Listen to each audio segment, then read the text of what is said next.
Chicago's Cardinal Blase Cupich is firing back against a claim that he hatched a rival plan for bishops' accountability in sex abuse cases.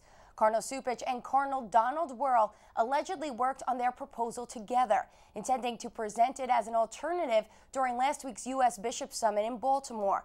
The official plan would have established an independent lay-led commission to investigate abuse. According to a report by the Catholic News Agency, the supposed Cupich-Wuerl plan would send allegations to archbishops and archdiocesan review boards. Cardinal Cupich spoke exclusively to national correspondent for the Tablet and Crux, Christopher White, denying the allegations about a rival plan. Christopher is standing by in Washington, D.C. with more. Christopher, the Catholic News Agency is claiming sources in Rome and Washington confirmed that both cardinals worked on this rival plan for weeks and even presented it to the Vatican before the Baltimore meeting. Now, you spoke with Cardinal Cupich. What exactly did he say about this? That's right, Michelle. Cardinal Cupich and I spoke yesterday, and he came out very strongly against the Catholic News Agency report, saying the claims are baseless and utterly false. He said prior to Baltimore, he spoke with no one about a rival plan, either here in the United States or in Rome. And so he said he entered last week's meeting, prepared to collaborate with all the bishops, and that any idea of some sort of preconceived scheme is ill-founded. Now, the U.S. bishops established a proposal for new standards of conduct for bishops, as well as the formation of a new lay commission that would investigate claims against bishops. Cupich said that this response is more local rather than national. Could this be the reason why he would come up with an alternative plan? I think that's part of it, Michelle. I think part of it is practicality. The other part is sort of more theological, if you will.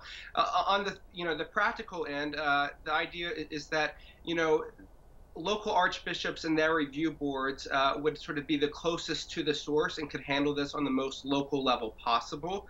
And then on a theological level, Cardinal Cupich expressed concern that bishops would merely be outsourcing their work rather than taking on responsibility as bishops in consultation with the laity.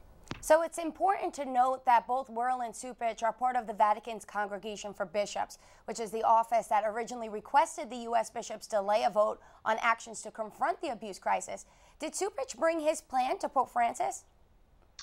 Michelle, both Cardinal Cupich and Cardinal Wuerl were in Rome recently, just a few weeks ago, for previously scheduled meetings for the Congregation for Bishops.